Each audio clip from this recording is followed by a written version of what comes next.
Hello everyone and welcome to my studio. My name is Kristen Olson Stone and I'm going to teach you how to paint this beautiful scene of Venice, Italy. So I'm painting on Arches 300 GSM watercolor paper. I did the drawing first in pencil and then I went over it with ink. And I'm going to use my travel watercolor set and show you how wonderful these colors are.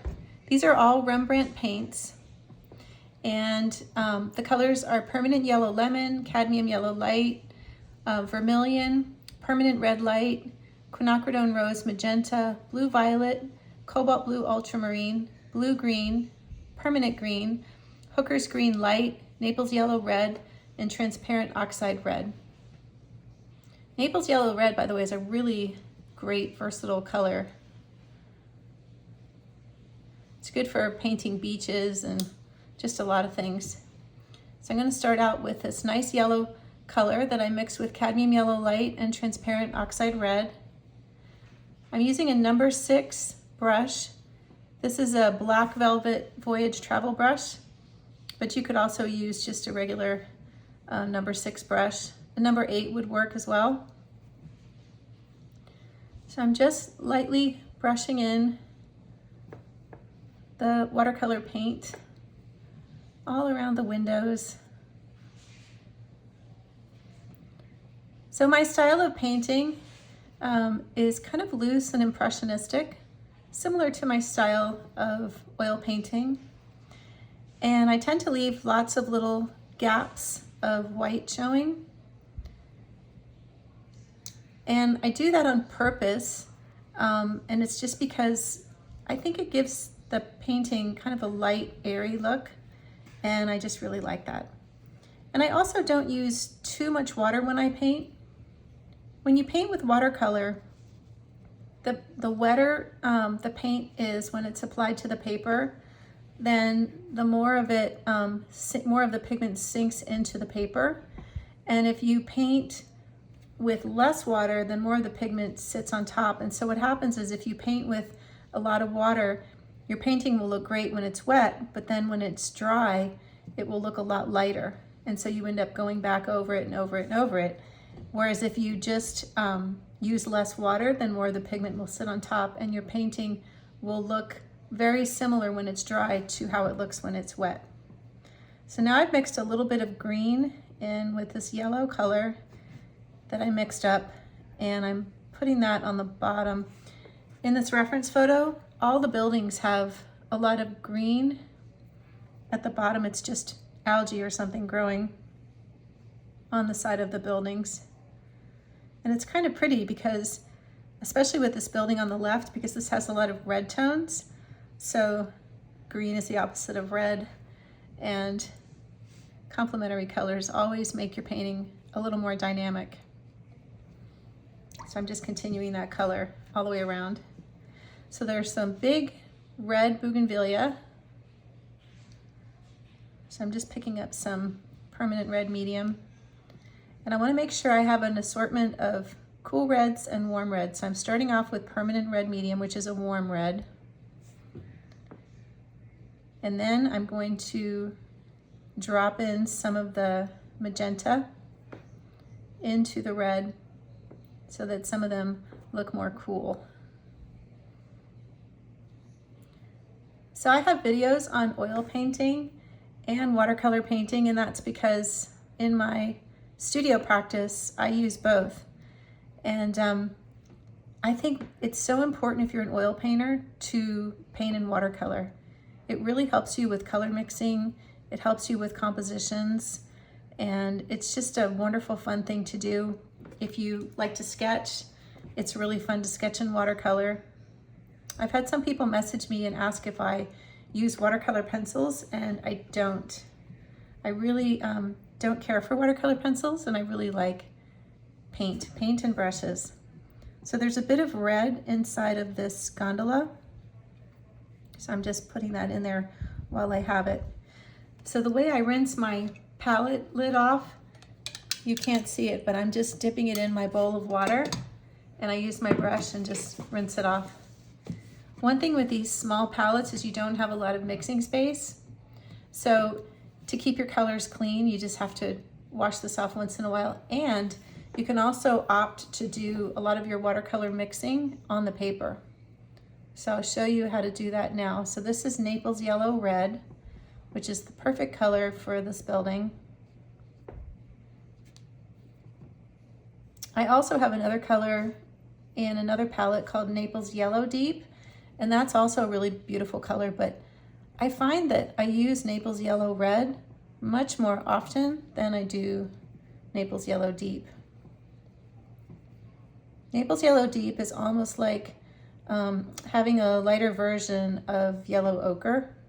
It's very similar to that. Whereas the red shade just seems to really come in handy for so many things that I paint. I mentioned it's great for sand,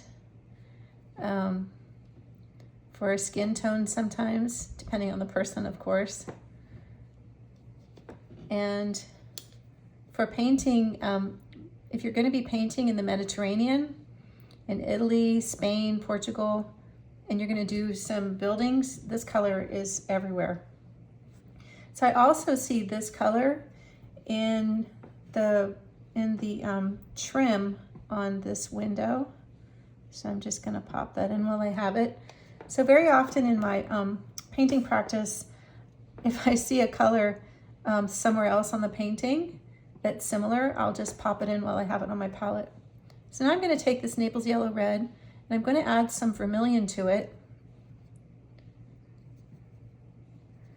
And rinsing my brush off, I'm going to pick up some more of this cadmium yellow.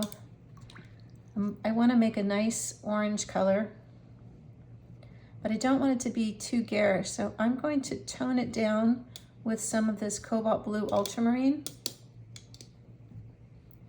And it's still a little too yellow. Oh, it's taking me a few times to get to the right color. There we have it. So if your color's too bright and you want to tone it down, always add some of the complementary color. So I was trying to tone down my orange, and that's why I picked up blue. But if your orange has a lot of yellow in it, it's easy for that blue to become greenish. Or excuse me, it's easy for that orange to become greenish. So then you might have to go back and add another color like a cool red.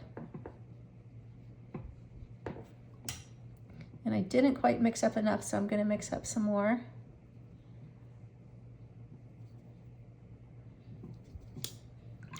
And before I put my brush into blue, I just wanted to rinse it off.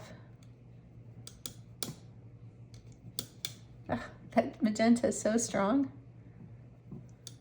There we go.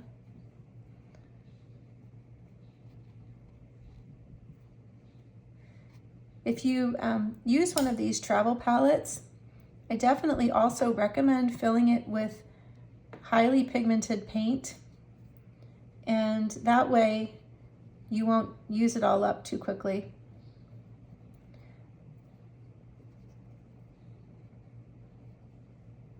So now we've got some of our buildings filled in.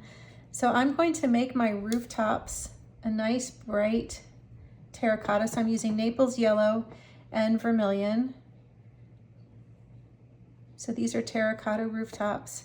And I mentioned I was going to do some mixing on the paper. So I'm going to use some transparent oxide red. And while this is wet, I'm going to put some of that into this building.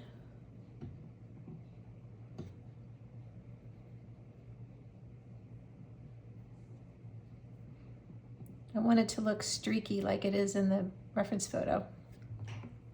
And now I'm going to put some of this cadmium yellow into the roof. And it's really pretty when the colors mix around together on the paper. But if you are going to do color mixtures on your paper, you need to make sure that both colors are wet. So if you paint a wet color over a dry color, then you're doing what's called glazing, which is another wonderful technique, but it's different from allowing the colors to mix together on the paper. Different process. And there's one more rooftop right there. So the building at the top, I had them all filled in except that one, is pink, but it's not quite as bright as the magenta. So I'm going to add some Naples. So I mixed Naples yellow, the magenta color, and a little bit of the cobalt blue ultramarine to get this nice pink color. Now I'm going to move on to painting some of the shutters. So this one has brown shutters. So I'm using transparent oxide red.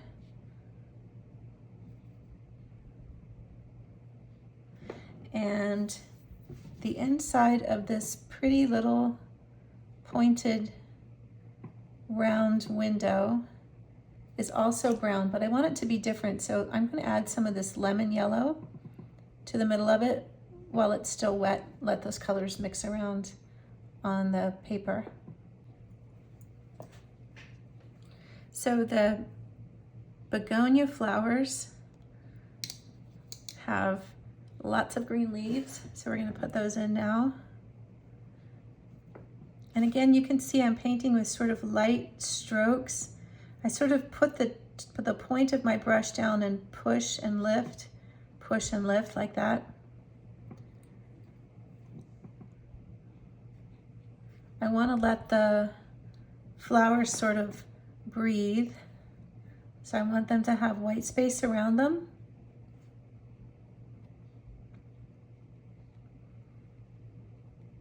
And a lot of people put all the greenery at the bottom and the flowers at the top, but I kind of like to have them above and below.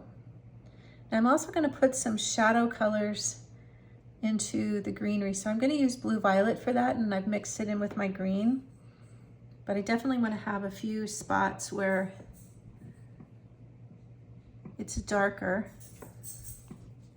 so we have some light and shadow.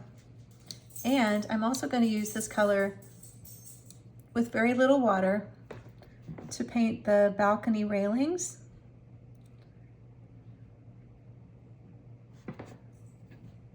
So I'm just painting the little ironwork part of them.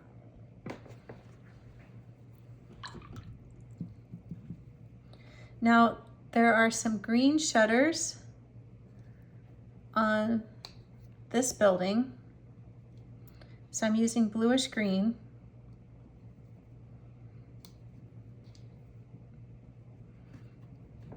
Which is such a beautiful color. Look at that. I like phthalo green, but bluish green has a little more blue in it. And it's also a bit easier to work with than phthalo green. But I don't want all of the shutters to be the same, even though they are. So after I put down this first layer of this bluish green, I'm going to pick up some cobalt blue ultramarine and let that mix with it on the paper. So I'll put that in the corner here. And also the cobalt blue ultramarine is a nice complement to the orangish color on the building. So you can put toned down colors, like this is a toned down orange. But then if you want it to look brighter, you don't necessarily have to paint the orange brighter. But if you put something that's the complement to orange nearby, it will make the orange appear to be brighter. Now I'm going to put some cobalt blue ultramarine in my window here and this one. So if you want to make a window look like it has reflections, you can paint diagonal strokes of blue and leave the white of the paper and then sort of outline it like that. Now I'm going to put this transparent oxide red on the shutters.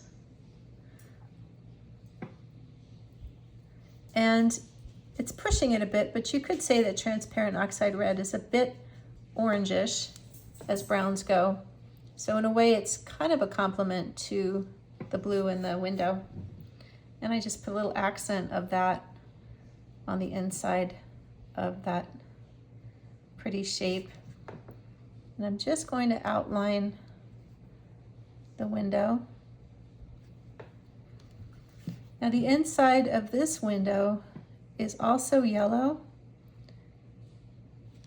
but it's darker than the building. So I put the yellow down first, and now I'm going to put some vermilion and let that mix together. And the inside of this window is sort of a brownish yellow, but it's nice to have a light color on this side for the window and the door because this is in shadow. So the boat is black, so I'm going to use Cobalt Blue Ultramarine plus Blue Violet plus Transparent Oxide Red, and that'll give me a nice rich dark.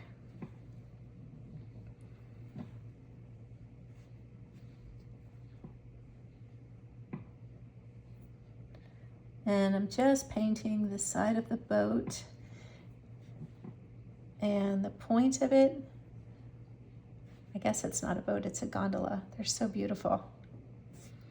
Someday I want to ride in a gondola. So now we've got our gondolier. I think that's what they're called, the person who steers the boat.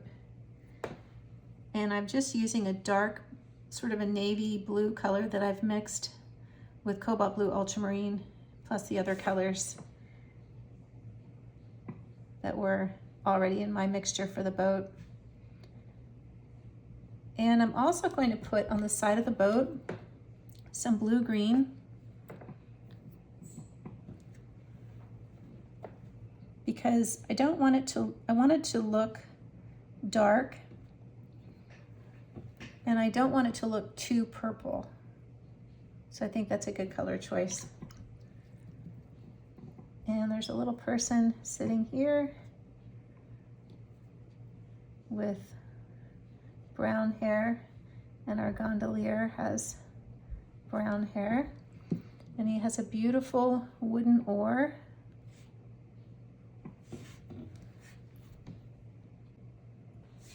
I'm going to jump over to the water now. So I'm going to start with blue-green.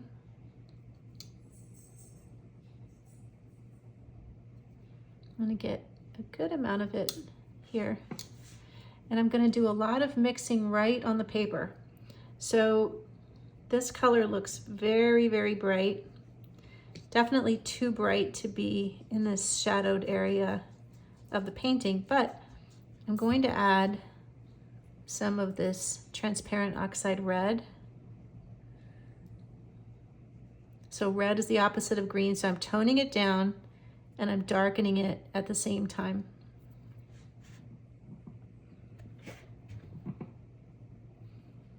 So I'm going to do the same process for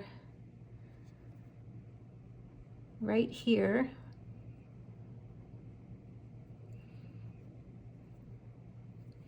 And for underneath the gondola.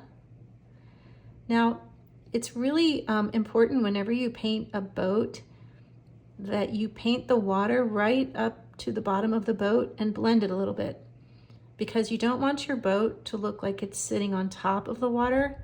You want it to look like it's in the water, and that is how to do that with paint. Now I've mixed a little bit of Cobalt Blue Ultramarine. I'm going to put that on this side because the blue is a little bit cooler on this side. More of a, it's not quite as greenish. Now behind the gondolier, it's almost like a lime green. So I added some Permanent Lemon Yellow, and I'm putting that color behind the gondolier, and I want to keep the value of this really light because it's in the sun. And I'm going to pull that color over here around the left side of the gondola.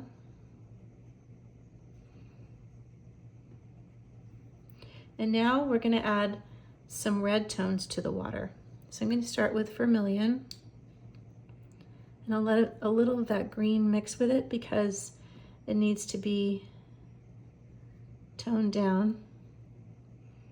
So there's a little bit of it here, a little bit on this side of the gondola, and also a beautiful golden color.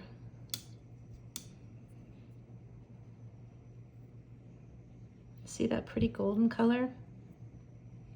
So in reflections, whatever is being reflected into the water is usually a little bit darker and a little bit warmer than whatever's casting the reflection.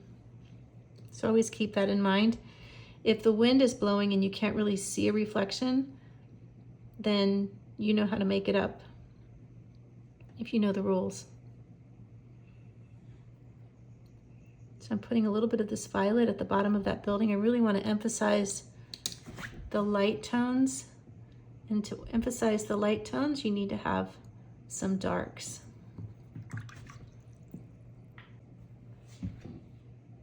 So I forgot to paint this building here and the side of the, or the top of the terracotta roof. So I'm just going to pop that in. And now I'm going to paint the chimneys. So you can see that there's a lot more detail in this reference photo than what I drew. And that is because this is a very small painting.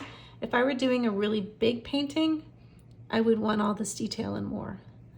But for something this small, I didn't want to do like a miniature painting. I wanted to do something that was fresh and fun and lively. And this was the perfect amount of details to include. I'm going to use some of this violet color mixed with transparent oxide red to put in some shadows. So wherever I see a shadow, I'm just putting this color in.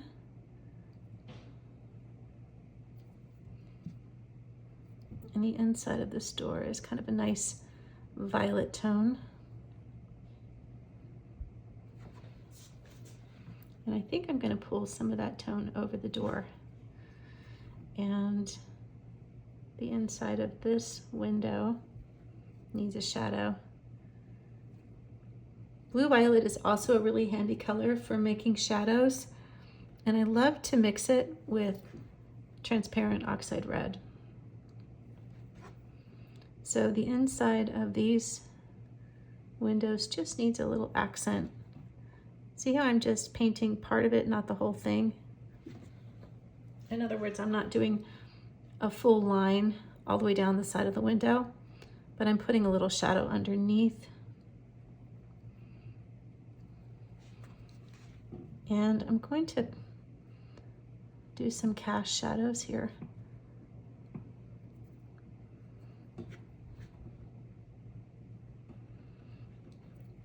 Sometimes just adding these little accents, even though they're very loosely painted, gives your painting the illusion of detail, even though it's very impressionistic. So you can be impressionistic and detailed at the same time.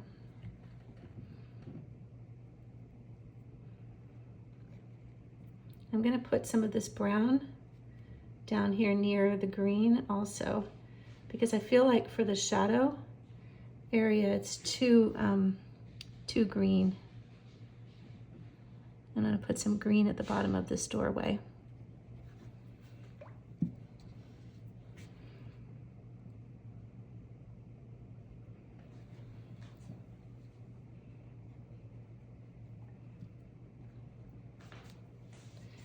Now I'm going to put some shadow colors underneath this terracotta roof here. So I'm sort of going over my lines and the little sort of loop-de-loops here that I usually put for the bottom of a terracotta roof. I'm time I'll put a shadow there and a shadow here. So I'm just kind of going around adding shadows. And this building has a little bit of a green tone, not that green, but at the bottom of it. So I'm putting a little more green down around the bottom of the building.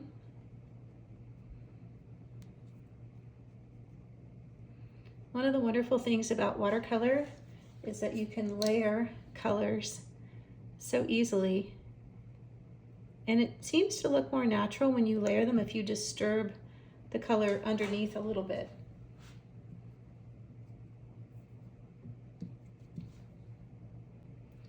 So I mixed Naples yellow red, blue violet, and cobalt blue ultramarine to paint the inside of these windows. And I'm also going to add some blue green to them, but I wanted to get the shadow color down first. So I'm putting the same shadow color in each one of the windows, and then I'm going to drop other colors into it while it's still wet.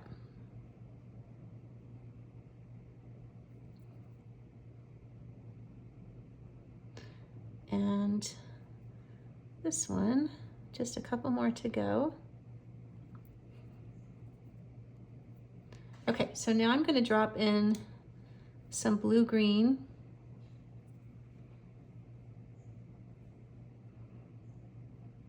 Into the three in the middle. And then the one above, I'm going to drop in some cobalt blue ultramarine.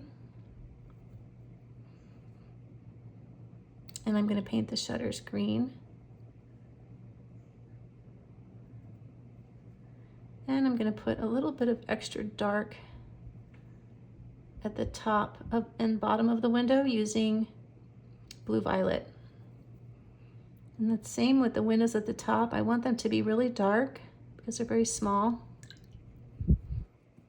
And while I've got that blue violet, I'm going to put a little bit of dark accent on, sorry, I made my table shake, on this window. I'm going to use transparent oxide red for that window and this one. And I also can see I didn't put the yellow in for this window, or the brown tones around it. I tend to jump around, don't I? So I'm going to use some of this color, also the shadow color on this door. Notice how I'm not putting it on the whole thing. I'm still leaving gaps of white here and there.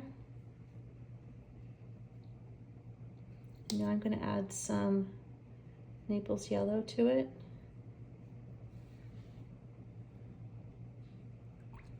So this door at the bottom has a lot of gold tones, so I'm using cadmium yellow light and vermilion, and so does this one. And I don't have those two colors perfectly mixed, which I think looks really nice. So this one needs some color. I'm going to go back to my blue-green. Now I need to add some shadow accents and some warmth. So I'm adding some yellow to this green because remember this side is in the sun. And I'm going to pull some of that yellow color down into the reflection. And I'm going to mix blue-green and the violet to darken the reflection and cast shadow of this boat. And to emphasize this dark as well. And right underneath where the ore touches the water, putting a little bit of blue and a shadow. So there appears to be a little bit of a cast shadow onto this whole building from the right side. So I'm just going to paint that very loosely in here.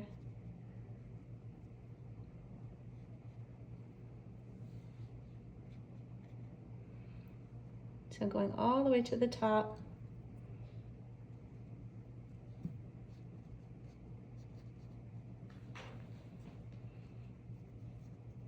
With that color, and now I'm going to take that same color, I'm going to put some extra shadows underneath these windows.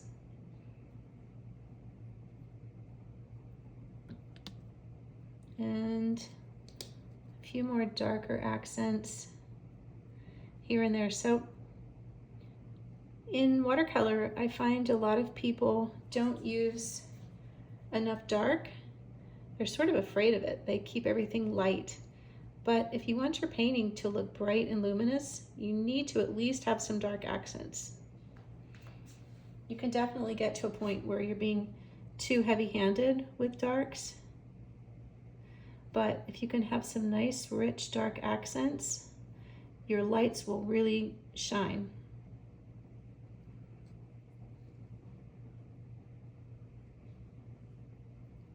So I'm just going around and I'm just finding places where I think I can add little dark accents.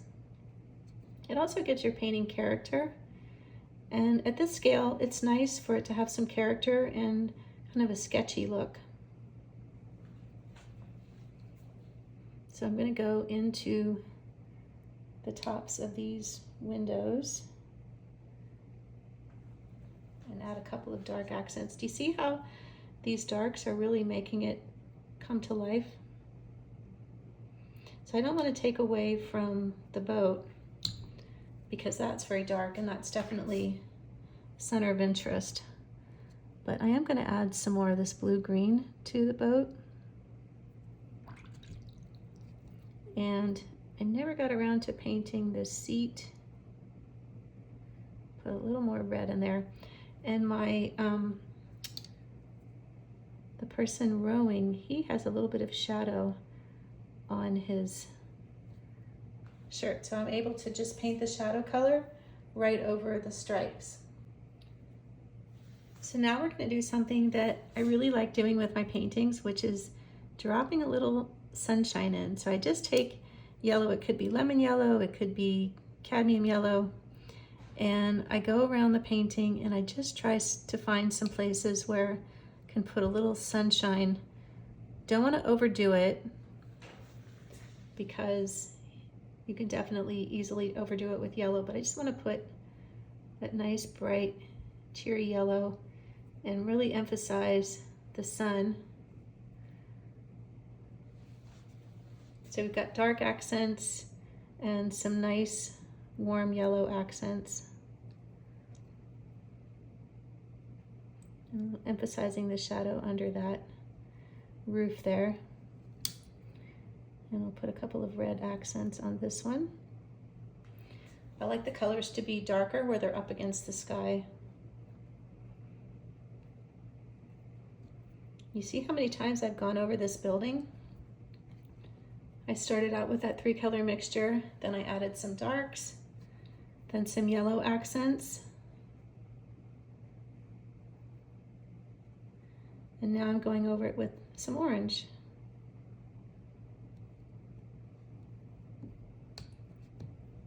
So I'm going to add a couple strokes of orange on this building just because I want it to separate from the yellow one. I don't want it to look too yellow. A few more finishing touches. So I'm also going to put a few extra accents of blue in the water. So I'm using blue-green.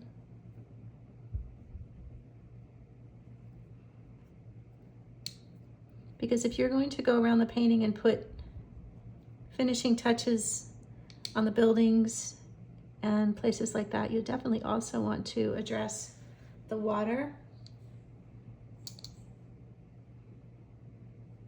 And just add a few more touches there. I'm going to add some dark wiggly lines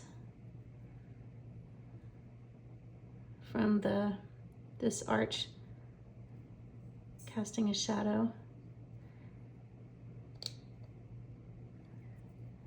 And from the side of this building, I want to really emphasize that reflection as well.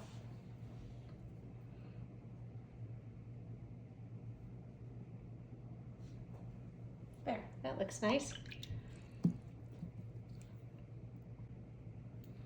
These two little balconies are also kind of standing out too much. They have too much white, so I'm just mixing some terracotta color with vermilion and some of that purple color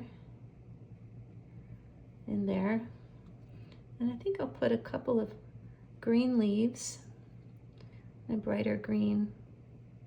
So this is permanent green, and I'm just using it by itself.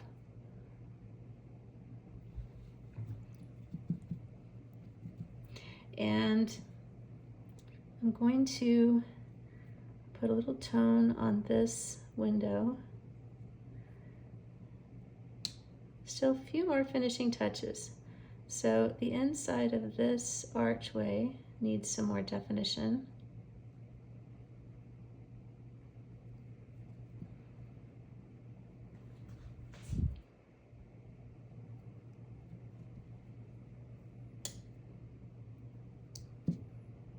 And this is a little too light, and I think it would be nice to put a hint of sky, so a hint of blue sky here at the top. So I'm just using a tiny bit of Cobalt Blue Ultramarine by itself, which, by the way, is a great color for sky. So the sky should always be the lightest overall color shape in your painting. In this case, it doesn't take up very much of the painting. But always make sure your sky is a lighter value than your water. Thanks so much for joining me today. I hope you enjoyed painting this little scene of Venice and that you try this out at home. And thanks for watching. If you haven't already done so, take a minute to like this video, subscribe to my channel, and leave me a comment. I try to answer every single comment that I get. And you can put questions in the comments as well. Have a great day and happy painting.